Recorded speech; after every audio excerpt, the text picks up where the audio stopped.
예, 하나님 말씀을 보겠습니다. 하나님 말씀은 구약 성경 시편 7편 1절에서 17절 말씀입니다. 구약 성경 시편 7편 1절에서 17절 말씀을 교독하도록 하겠습니다. 다윗의 시가연 베냐민인 구시의 말에 따라 여호와께 드린 노래. 여호와여, 여호와 내 하나님이여, 내가 주께 피하오니 나를 쫓아오는 모든 자들에게서 나를 구원하여 내소서. 건전할 자가 없으면 그들이 사자같이 나를 찢고 뜯을까 하나이다. 여호와 내 하나님이여, 내가 이런 일을 행하였거나 내 손에 제약이 있거나 수치한 죄를 하고 갚았거나 내 대적에게서 까닭없이 빼앗았거든. 원수가 나의 영혼을 쫓아잡아 내 생명을 땅에 짓밟게 하고 내 영광을 먼지 속에 살게 하소서. 여호와여, 진노로 일어나사 내 대적들의 노를 막으시며 나를 위하여 계셔서 주께서 심판을 명령하셨나이다. 민족들의 모임이 주를 두르게 하시고 그 위 높은 자리에 돌아오소서. 여호와께서 만민에게 심판을 행하시오니 여호와여, 나의 의와 나의 성실함에 따라 나를 심판하소서. 악인의 악을 끊고 의인을 세우소서. 의로우신 하나님이 사람의 마음과 양심을 감찰하시나이다. 나의 방패는 마음이 정직한 자를 구원하시는 하나님께 있도다. 하나님은 의로우신 재판장이시며 매일 분노하시는 하나님이시로다. 사람이 회하지 아니하면 그가 그의 칼을 가시며 그의 활을 이미 당기어 예비하셨도다. 죽일 도구를 또한 예비하시며 그가 만든 화살은 불화살들이로다. 악인이 죄악을 낳으며 죄악을 베어 거짓을 낳도다. 그가 웅덩이를 파 만들며 제가 만든 함정에 빠졌도다. 그의 재앙은 자기 머리로 돌아가고 그의 포악은 자기 정수리에 내리리도다. 같이 읽겠습니다. 내가 내가 여호와께 그의 의를 따라 감사하며 지존하신 여호와의 이름을 찬양하리로다. 아멘. 사람들이 종교를 가지는 이유는 여러 가지가 있습니다. 어떤 사람들은 이 마음의 평안을 얻기 위해 종교를 가집니다. 또 어떤 사람들은 복을 받기 위해서 종교를 가집니다. 또 어떤 사람들은 이 건강과 이 안전을 위해 종교를 가집니다. 기독교 안에서 신앙을 가지는 것은 마음의 평안을 얻는 것이 주요 목적이 아닙니다. 또 이 복을 받기 위해서도 아닙니다. 건강과 안전을 위한 것도 아닙니다. 마음의 평안과 복과 건강과 안전은 이 부수적으로 따라오는 것이지 주된 것이 아닙니다. 기독교 안에서 신앙을 가지는 것은 구원을 받기 위해서입니다.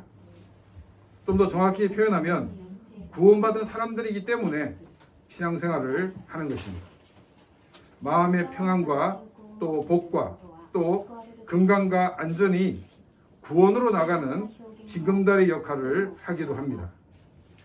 교회에 와서 예배를 참석해 보니 마음이 평안해집니다. 그래서 마음의 평안을 얻기 위해 계속 교회에 나오다 보니 어느 날 하나님의 은혜가 임하여 예수 그리스도를 구주로 영접하게 되므로 구원받은 자로서 바른 신앙생활을 하게 됩니다. 또 어떤 사람은 이 건강이 좋지 않아서 교회를 오게 되어 은혜를 받고 또 예수님을 영접하여 신앙생활을 하는 경우도 있습니다. 예수님의 십자가의 공로를 믿음으로 구원을 받은 자로 하나님을 예배하며 하나님을 섬기는 것이 이 신앙생활인 것입니다. 교회에서만이 아니라 나의 가정에서 또 나의 직장에서 내가 속해 있는 사회에서 구원받은 자로 하나님을 예배하는 자로 사람들을 섬기며 사는 것이 신앙생활인 것입니다. 제가 어릴 때 자란 이 모교에서 있었던 일입니다. 어떤 집사님이 아는 분을 교회에 처음 데리고 나왔습니다. 교회에 처음 나온 분이 교회에서 열심히 봉사하고 있는 분을 보더니 놀라서 아니 두 사람도 이 교회 다니고 있습니까? 이렇게 물어봤습니다. 그래서 저분은 우리 교회 오래전부터 다니고 있고 열심히 교회에서 이렇게 신앙생활하고 있습니다 라고 대답해 주었습니다. 그런데 교회에 처음 나오신 분은 뭐라고 말하냐면 아니 저런 사람이 교회를 다니고 있다고 그러면 저는 교회에 나오지 않겠습니다. 이렇게 말하고 난 다음 그 다음 주부터 교회에 나오지 않았다고 합니다. 교회에 처음 나오신 분이 보고 놀랐던 분은 신앙생활이 교회에서만 잘하면 되는 것이라고 생각했지 세상에 나가 구원받은 자로 하나님을 예배하는 자로 사람을 섬기며 살지 않았던 것입니다. 다윗에게 문제를 걸고 넘어지는 사람도 하나님을 알지 못하는 이방인이 아니었습니다. 명색이 이스라엘 백성이라는 사람들 가운데 있었습니다. 하나님의 백성이라고 하면서 왜 삶은 하나님의 백성답게 살지 못하는가 우리는 의문을 제기할 수밖에 없습니다. 이것은 다윗 시대에만 있는 것이 아니라 제가 어릴 때 다녔던 모교회도 있었고 크리스천들이 모인 곳에는 꼭 이런 문제가 제기됩니다. 오늘은 이 문제에 대해 성경은 어떻게 우리에게 말하고 있는지를 함께 생각을 해보고자 합니다. 지난주 우리가 살펴보았던 말씀은 우리는 모함을 받거나 또 억울한 일을 당할 때 100% 해결 가능성이 있는 선택지가 있어도 간절한 마음으로 하나님 앞으로 나와 하나님께 기도하는 삶이 되어야 된다고 말씀을 드렸습니다. 또 하나님 앞에 서는 크리스천은 이 땅을 살아갈 때 말이나 행동에서 사람들에게 해를 끼쳐서는 안 된다는 것입니다. 또한 나의 이익을 위해 사람들을 이용해서도 안 되는 것입니다. 우리는 예수님처럼 사람들을 섬기는 자가 되어야 하는 것입니다.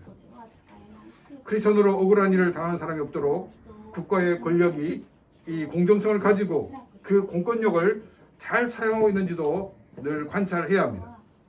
그래야 이런 억울한 사람을 줄일 수가 있고 내가 그 피해자가 되지 않는 방법입니다.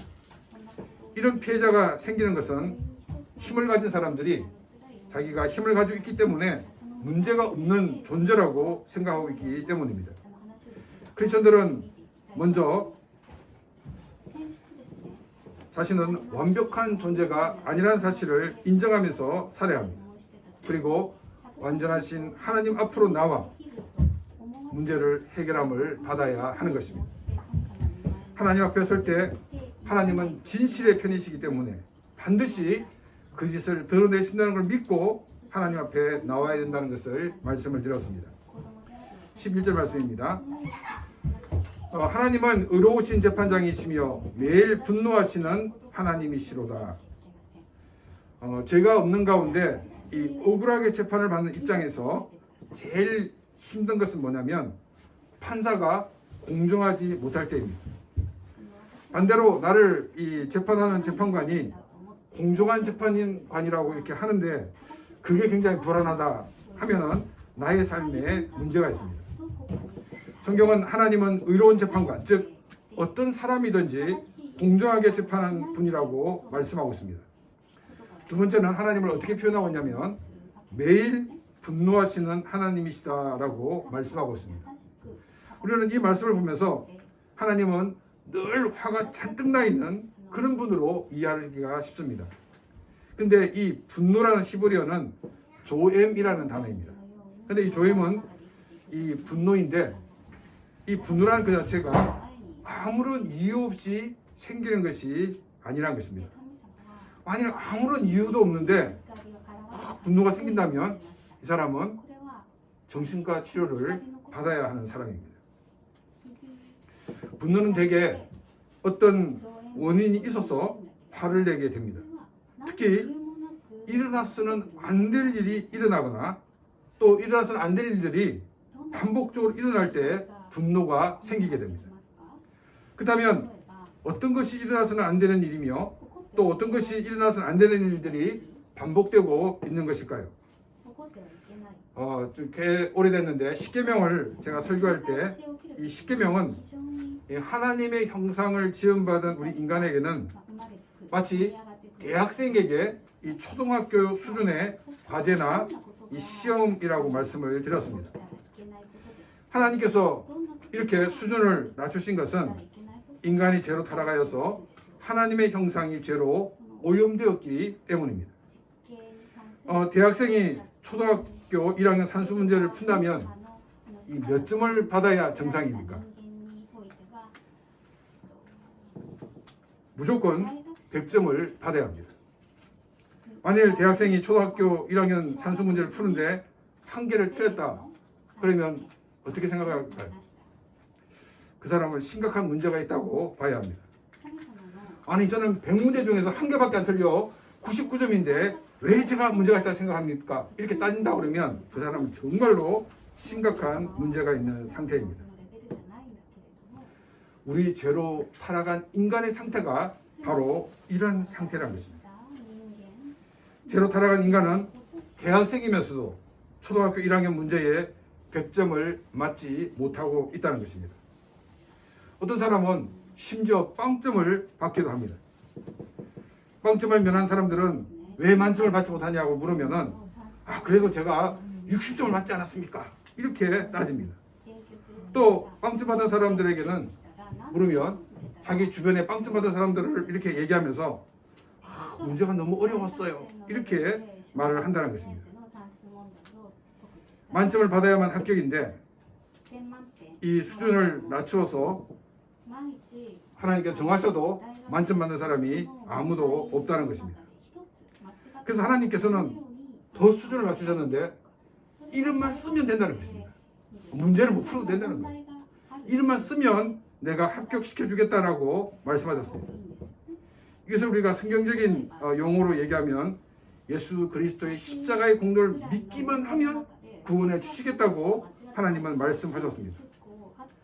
그런데 이것마저도 하지 않고 죄 가운데 여전히 살고 있는 것이 죄로 타락한 인간의 현주소입니다. 하나님은 하나님의 독생자이신 예수님을 인간이 되게 하셔서 이 땅에 보내셨습니다. 그리고 성자 예수님이 십자가에서 우리 인간을 대신하여 십자가에서 죽으셨습니다. 그런데도 사람들은 여전히 이런 상태이기 때문에 하나님이 매일 분노하시는 것은 당연한 것이라고 이해가 될 것입니다. 예수 그리스도가 나를 대신하여 십자가에 죽으심을 믿으면 구원받아 하나님의 자녀가 됩니다. 그리고 예수 그리스도를 믿어 구원받은 사람의 삶 속에서 성령 하나님이 역사하셔서 예수 그리스도를 닮은 사람으로 만들어 가십니다. 그런데 사람들은 여전히 예수님을 영접하지 않고 죄 가운데 살아가고 있다는 것입니다. 하나님이 매일 분개하시는 이유가 무엇입니까?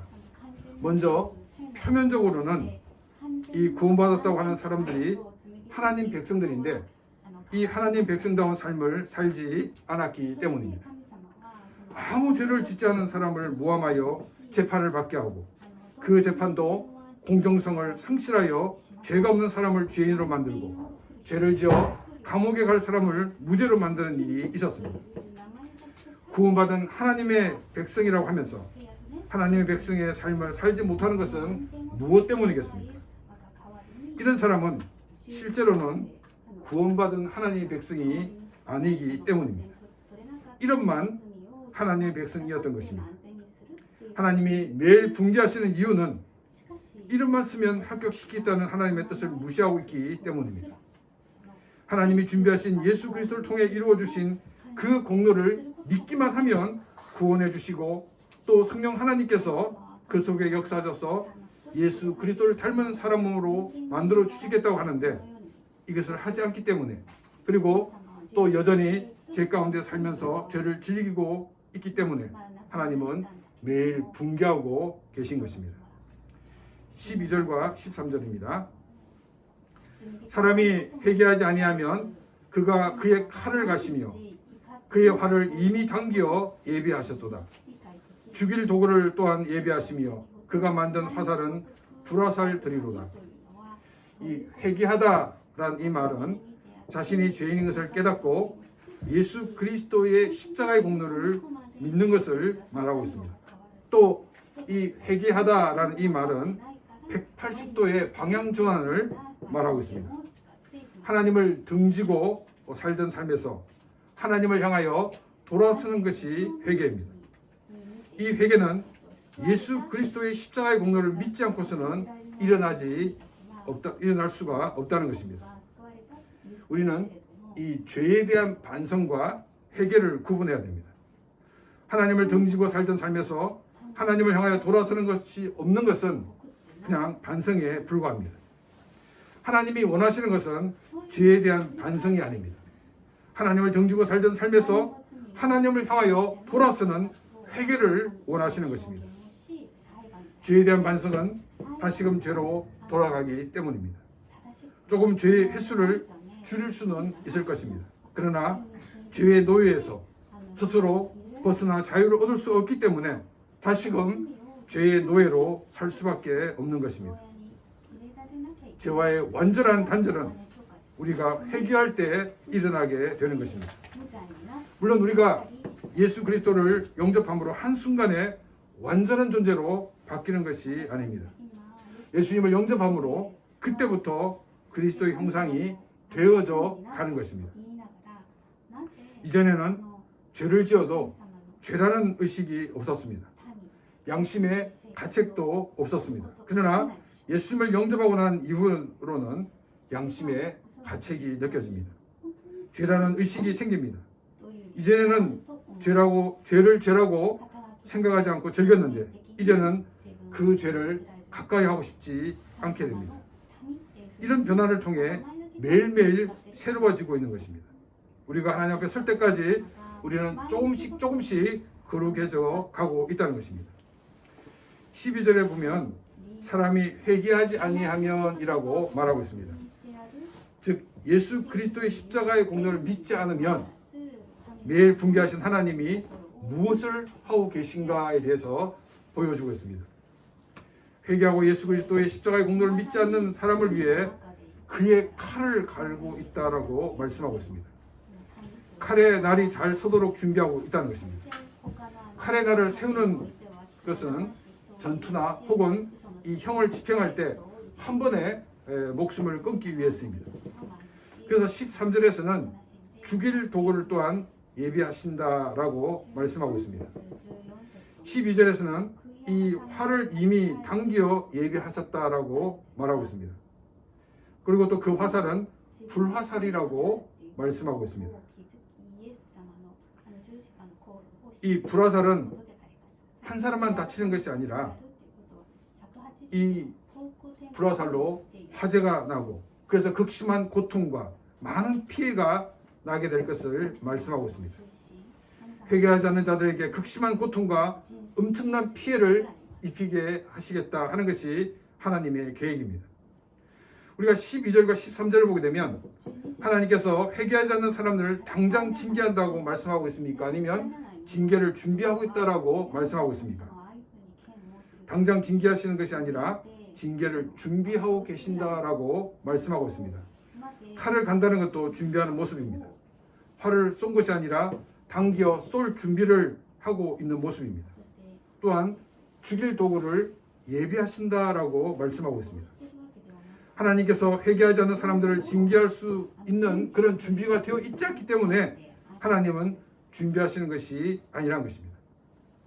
하나님께서 이렇게 철저히 징계하시는 것을 준비하는 이 모습을 보여줌으로써 이 모습을 보고 회개하지 않은 사람들이 두려워서 하나님께 회개할 기회를 주시기 위해서입니다.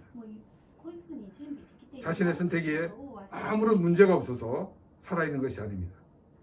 하나님이 이렇게 살려주고 있을 때, 이렇게 하나님의 말씀이 들릴 때 하나님 앞으로 나오라는 것입니다. 하나님이 우리에게 주신 기회를 놓쳐서는 안 된다는 것입니다. 우리의 결단은 미래로 미루어서는 안 됩니다. 우리의 결단은 지금입니다. 지금 하나님이 주신 기회인 것입니다. 고린도후서 6장 2절 말씀입니다. 이르시되 내가 은혜 베풀 때에 내가 너에게 듣고 구원의 날에 너를 도왔다 하셨으니 보라 지금은 은혜 받을 만한 때요 보라 지금은 구원의 날이로다. 이 고린도후서 6장 2절은 이사야서 49장 8절 말씀을 인용하고 있는 말씀입니다. 그러면서 지금은 은혜 받을 만한 때요 지금은 구원의 날이라고 말하고 있습니다. 지금이 우리가 하나님께 회개하고 하나님께 돌아갈 기회라는 것입니다. 우리가 주님께 기도하면 하나님은 우리의 기도를 들어주시는 은혜가 있기 때문에 기회인 것입니다. 그리고 그 은혜로 구원받은 하나님의 자녀가 되는 기회가 주어지는 것입니다. 내가 여전히 죄 가운데 살고 있다면, 내가 여전히 과거에 줬던 것을 끊지 못하고 살고 있다면 우리는 구원받은 사람이라고 말할 수 없습니다. 죄에서 나와야 합니다. 죄에서 돌아서야 합니다. 이것이 회개입니다. 그리고 참된 회개는 회개에 합당한 열매를 맺게 됩니다. 이 오사카에 있는 한 교회를 방문했을 때 이 교회 의자마다 이렇게 티슈가 놓여져 있었습니다. 그 교회는 이제 우리 교회처럼 개인 의자가 아니라 우리 늘 보는 교회 장의자, 긴 의자가 있는데 거기에 이 티슈가 놓여 있었습니다. 근데 그 교회에 이제 그 적객업소에서 일하시는 분들이 교회에 많이 나오시는데 이분들이 교회 예배에 참석할 때마다 그렇게 눈물을 흘린다는 거예요. 그래서 이 의자마다 티슈가 없으면 안 될 정도로 그들이 많은 눈물을 흘린다는 것입니다. 근데 이 말을 해주는 그 교회 목사님이 굉장히 좀 자랑스럽게 좀 얘기하시는 듯한 그런 느낌이었어요. 교회 와서 이렇게 회개하지 않습니까? 이런 것을 좀 저에게 어필하는 그런 느낌이었습니다. 교회에 와서 눈물을 흘리는 것보다, 눈물을 흘리지 않는 것보다 그래도 눈물을 흘리는 것이 나름 양심의 가책을 받고 있다는 것이기 때문에 나쁜 것은 아닙니다. 그러나 눈물을 많이 흘리는 것이 중요한 것이 아니란 것입니다. 교회에 올 때마다 눈물을 흘리는 것이 중요한 것이 아닙니다. 이것은 죄에 대한 반성일 뿐이지 회개는 아닌 것입니다. 죄에서 돌아서야 합니다. 죄를 끊고 나와야 합니다. 교회에 와서 눈물만 흘리고 다시금 죄로 돌아가는 모습에 대해 베드로는 이렇게 말하고 있습니다. 베드로후서 2장 22절 말씀입니다. 참된 속담에 이르기를 개가 그 토한 것에 돌아가고 돼지가 씻었다가 더러운 구덩이에 도로 누웠다 하는 말이 그들에게 응하였도다. 교회에 와서 눈물을 흘리고 다시금 죄로 돌아가는 것은 개가 토한 것을 다시 먹는 것 같다는 것입니다. 또 돼지가 씻고 난 다음에 다시금 더러운 데 가서 뒹구는 것과 같다라고 말하고 있습니다. 눈물을 흘리는 것이 회개가 아니라는 것입니다. 회개는 죄에서 돌아서는 것입니다. 그리고 예수님의 제자로서의 삶을 살아야 합니다. 이것이 회개의 열매인 것입니다. 누가복음 2장 23절 말씀입니다. 또 무리에게 이르시되 아무든지 나를 따라오려거든 자기를 부인하고 날마다 제 십자가를 지고 나를 따를 것이라. 예수님을 따르는 삶, 이 제자의 삶을 살기 원하는 사람은 먼저 자기를 부인하라고 말씀하고 있습니다. 일본어 성경은 자기를 버린다라고 되어 있는데 아주 의미를 잘 살린 번역이라고 말씀드릴 수 있습니다. 자기를 부인한다는 것은 자기가 하고 싶은 것을 포기하고 하지 않는 것을 말하고 있습니다. 또 자기를 부인한다는 것은 자기가 하기 싫다고 하지 않는 것이 아니라 자기의 뜻과는 상관없이 해야 하는 것을 말하고 있습니다. 내가 뭘 원하느냐가 아니라 하나님이 뭘 원하시냐는 것입니다. 하나님이 이것을 기뻐하시겠냐는 것입니다. 하나님 앞에 서게 되었을 때 이 건에 대해 자랑스럽게 말씀드릴 수 있느냐는 것입니다. 만약 그렇지 못하다면 버려야 하는 것입니다. 법률적으로나 또는 윤리적으로 또 도덕적인 면에서는 문제가 없지만 자신의 양심에 끄림직한 것이 있을 것입니다. 이것 역시 버려야 하는 것입니다. 이것이 자기를 부인하는 제자의 삶이며 회개의 열매인 것입니다. 그리고 예수님은 날마다 제 십자가를 지어야 한다라고 말씀하고 있습니다. 예수님은 누구의 십자가를 지고 나를 따르라고 말씀하셨습니까? 예수님을 따르는 자가 지어야 할 십자가는 예수님의 십자가가 아닙니다. 자기의 십자가입니다. 예수님은 예수님의 십자가를 우리에게 지게 하신 분이 아니십니다. 예수님의 십자가는 우리가 감당할 수 있는 것이 아닙니다. 예수님의 십자가가 아닌 각자가 지어야 할 십자가를 주셨습니다. 우리가 져야 하는 이 십자가는 우리가 감당할 수 없는 것처럼 보여도 우리가 감당할 수 있는 것입니다. 바울은 이렇게 말하고 있습니다. 고린도전서 10장 13절 말씀입니다. 사람이 감당할 시험 밖에는 너희가 당한 것이 없나니 오직 하나님은 미쁘사 너희가 감당하지 못할 시험 당함을 허락하지 아니하시고 시험 당할 즈음에 또한 피할 길을 내사 너희로 능히 감당하게 하시느니라.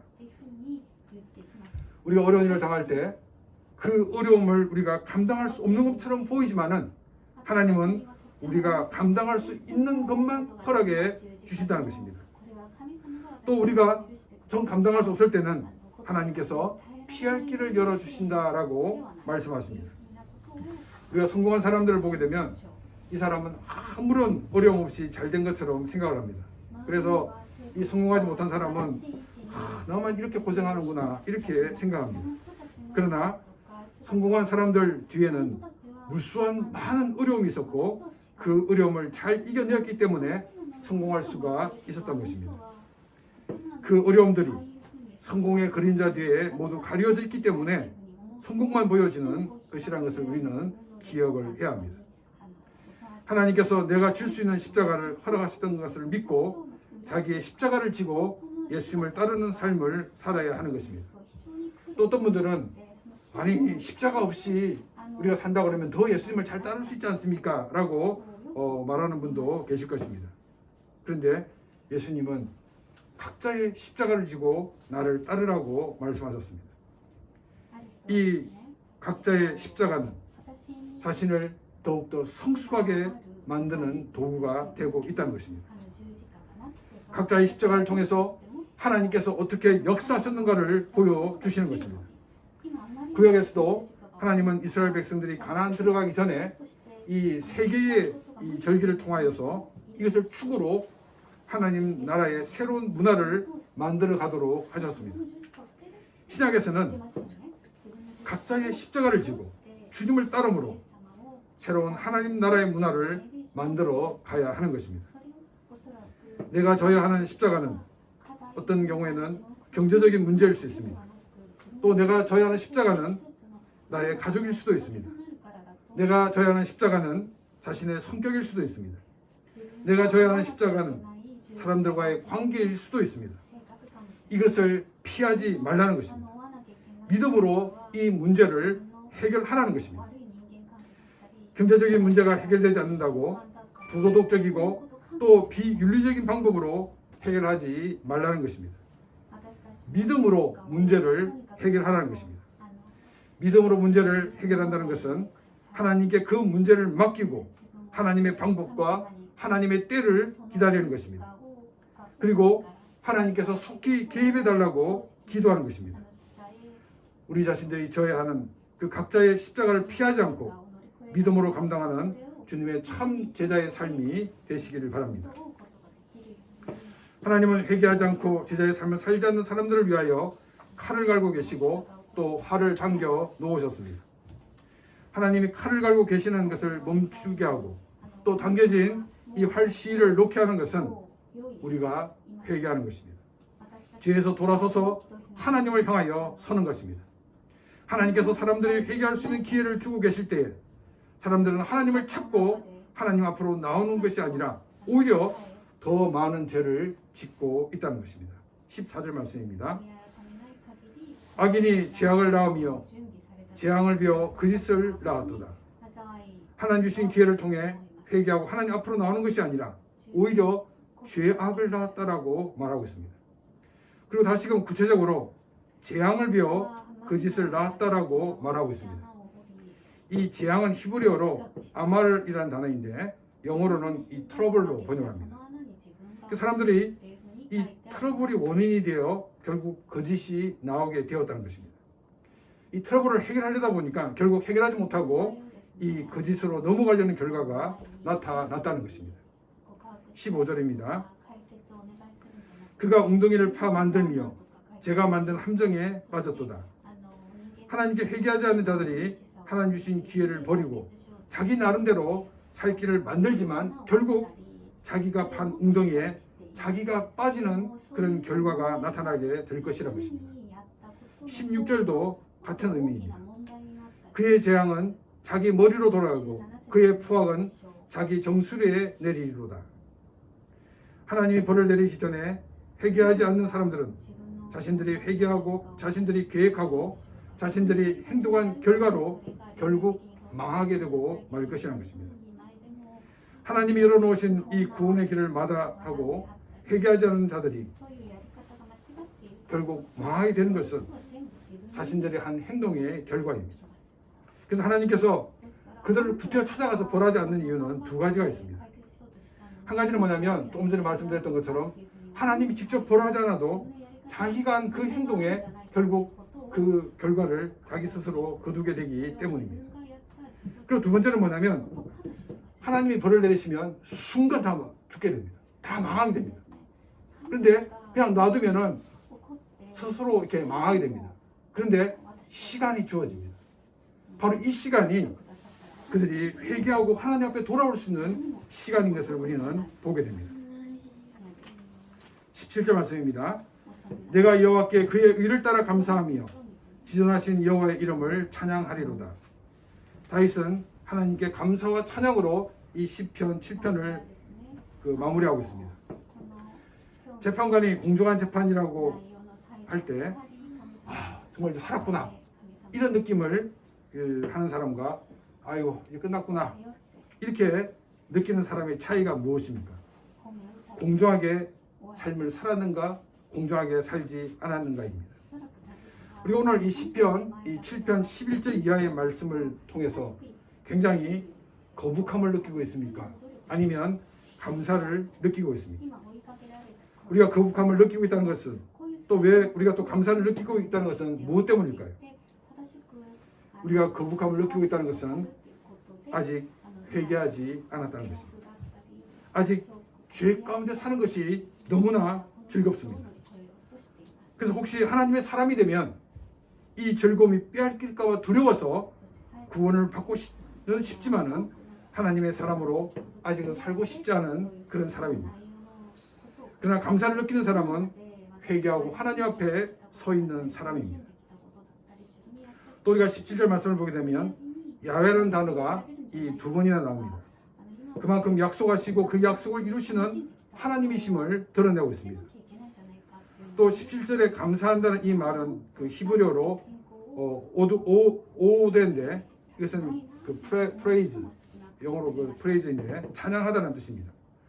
또 뒤에 또 찬양하리로다라는 말씀이 나오는데 이것은 히브리어로 와잠머라입니다. 와잠머라.